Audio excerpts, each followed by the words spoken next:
Switch with another video review. And today we're going to be taking a look at the new iGear MW-06 Duneraker, their take on the G1 character known as Beachcomber, as you obviously can tell. With the tagline, "Till all are fun," slightly changed up here, "Till all are funky." And then you got the nice tie-dye thing, really homaging the very hippie-esque nature of Beachcomber. Absolutely love the packaging, and I love how they changed it up to really speak to this particular character. It's just a wonderful little nod. You got the logo here, you got the warning here, you got Dillinger 3D concept toy designs. I don't remember ever seeing that before. You got Mini Warrior, that. Then you come around here to the back, you got the wire image of the Duneraker figure, his Dune buggy mode, as well as his weapon. And it says that Duneraker used to be a major player in tactical warfare, choosing key sites for occupation based on their natural resources and minerals. After getting lost on a geological expedition, he sampled some mysterious brown energon. The resulting awakening was too much for Duneraker, who renounced the war entirely. Although he still carries a weapon, it has been modified for paintballing, as some has surmised. I love that, because Beachcomber is a very peaceful kind of guy. I'm just really surprised that they didn't reference anything about like the Golden Lagoon like we got with the original Beachcomber character in terms of the cartoon series. I'm surprised that they didn't bring that in, but really cool. I love the tie-dye like I said on here, but there's the packaging for him. So without further ado, let's get him open and see how cool he actually is. Alright guys, so here we have Duneraker opened up and out of its packaging, and much like all the other iGear figures, you do get the nice collector card, hard credit card thickness. You got the MW-06 Duneraker, very nice image here. One thing that you're noticing is there is a definite difference here in terms of the color. Flip around here on the back, you got the same image on the back of the box as well as his tech specs. Now, I mentioned the color because a lot of people are kind of complaining about it, and I kind of complained about the Cogs figure as well, mostly because both him and Duneraker here, as you can see, are a much lighter color than what we saw in the cartoon. And that's one thing that actually does bug me. That's, in terms of the overall figure, my biggest complaint. I really do not like the color on it. I would much prefer the darker blue color, just because for me, I want these displayed with my Masterpiece figures, which are a nice representation of how they looked in the cartoon. I like the cartoon aesthetic. That's just me. It's a personal preference. The color's not bad, and you got some nice silver paint on here and everything like that, but I really do wish that they came out with a darker blue. Now, odds are they're eventually going to come out with a darker blue version, much like with Cogs, they'll come out with a darker blue and red version of him, but I absolutely wish they would come out with the cartoon accurate looking ones first, so that I don't have to honestly waste my money on getting this. I'm going to buy this figure anyhow, but I don't want to have to buy two of them. Now, from a business standpoint, I understand why they do it. They release the one that not as many people want, so that they can actually get their hands on the mold, and then they give us the one that we do want, making us wanting to buy a second one. So it makes sense business-wise. But I really think if you're going to send these figures out, start off with what the figures that people want first and foremost. Now, he does come with this weapon here that just pegs on here. You got a little clip thing right here, which is really very cool because it also has a removable little flower piece, which is fantastic. I love it. But the gun itself is a really nice kind of long barrel gun. I really do dig that. And then that just fits right in there, and it stays in there very nicely, so you're not going to lose that or anything. But one problem I have is this bit here. I don't know if it's actually supposed to do this or if it's supposed to be glued down, but that comes off a little bit too easy. I think you gotta, at least on mine.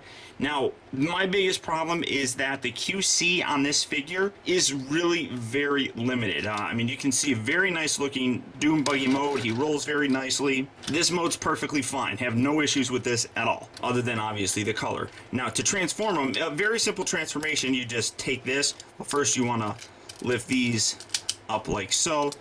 Take this, rotate this out, then spread that.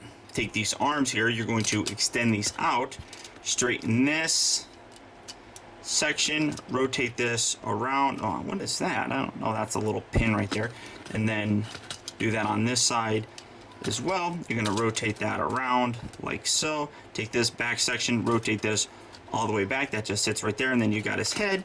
And then you rotate that around. Now, there's one other step in here where on the inside, you have these little flaps right here. These rotate out to fill in this gap right here. As you can see, it doesn't really affect things all that much, honestly. I mean, he still stands fairly well. You just have to keep them positioned in that way. So, I mean, that adds a little bit of stability. I don't think it's that major of a deal, but it does give a little bit more of a filled-in look on the side there.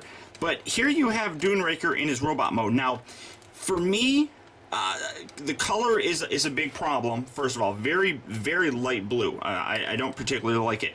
The shoulder area here kind of looks weird. It's definitely something that I'm not a big fan of, the way that the shoulders actually look, because you have this blue section here. But my biggest problem, like I said, is the QC.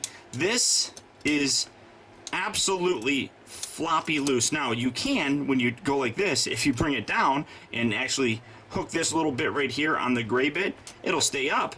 But beyond that, this thing is a floppy mess, to the point where if you put his gun in here, he can't even hold it up. I mean, you can position it and get it to kind of hook on something, but again, that's really, really bad. And the other one's not as bad, but it's still fairly loose. And then the ball joint here, as you can see, very loose and floppy as well, and that's very unfortunate. This is a good looking figure, but really it is a sloppy, floppy mess, and that really hurts its enjoyability. Now, that is only on my figure, so I'm not going to necessarily be too critical about it. But this is something that iGear really has to pay more attention to. They're coming out with a lot of figures that a lot of people are going to want. They really need to make sure that they pay very close attention to the quality control. And this really disappoints me. It's an absolute negative on here. I mean, it's so wickedly bad. I mean, it's just very unfortunate. Now, the rest of his articulation is pretty good. The head here is on a ball joint. Nice range of motion. Very nice likeness here to Beachcomber himself. Again, coloring wise, I really wish it was darker.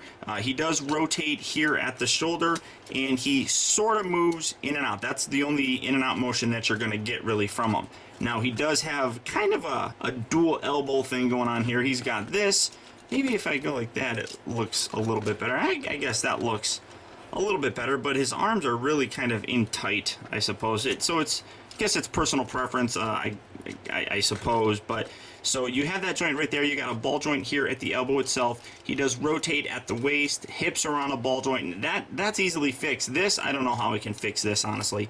He does rotate at the upper part of the thigh, and he bends at the knee. So good level of articulation on him, but again, it's limited because of the problem that I have with this particular figure, the QC aspect. And that's really a very unfortunate kind of thing. You pay that kind of money for this particular figure, and really you shouldn't have any problems at all with them. So you have the gun, like I said, it does have this really long shoulder sort of thing, so you're kind of limited in what you can actually pose him or get him in, basically, because that giant shoulder thing really kind of screws things up. But I mean, I do really like the way he looks. I just think the color needs to be improved on. That's my biggest complaint. And obviously, well, I mean, in terms of the aesthetic look, the QC thing is something entirely different, but still a good figure nonetheless. And I do recommend picking him up, and depending on where you're able to get him from. Now, I would recommend going through Big Bad Toy Store. If you do have a problem, you may be able to contact him and say, like, hey, look, the joints are really bad on here. Can you swap it out? And they might actually do something like that for you. So I do like the figure, and like I said, I do recommend them. So to transform him back, you're just going to rotate the head around, bring this section up. Now, when you do get him in package, at least on mine, his head was like this. So that looked really kind of derpy. So you do want to make sure you rotate it and get it down there, and that just makes it a lot more smooth along this line itself. And then we're going to rotate these down, bring this up, do that on this side as well, push that in, get that in as far as you can go. Make sure you rotate these little inner panels all the way in, rotate this around, line that up, do that on this side as well. Very simple transformation, and I really do appreciate it. It is a very easy transformation, and it's very fun to actually do. And then get that lined up like so, and then rotate these down just like that. And here you have him back in his Doom Buggy mode, and then you can take this, and like I said, clip that on there. So So you have him going around with his gun with his flower hanging out at the top. Now, on the two figures, Cogs and Duneraker, Cogs was going to be my more favorite one just because people have complained, well, not really complained, but they've likened me to the personality of Cogs itself. So I was a little bit more interested in that one. But Beachcomber was always a very fun character in the show, and I loved any episodes that he was in. So I was really looking forward to getting the toy. When I did, the very light color really threw me off. But I still actually like the vehicle one. I mean, it's a very G1 looking dune buggy thing for Beachcomber. Transformation is fun and very simple. I do enjoy that. But once I got him into the robot mode and he was a floppy mess, I was like, oh.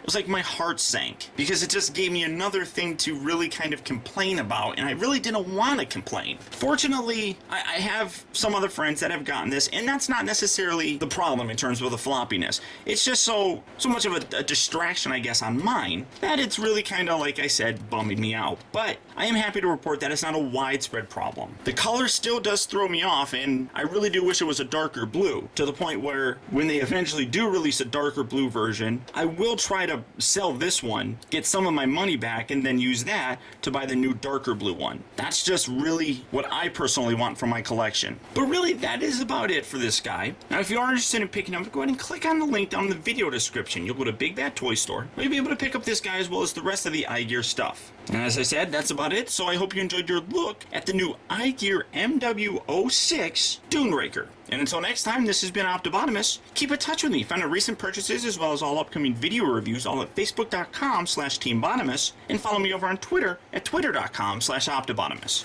And until next time, I'll talk to you later.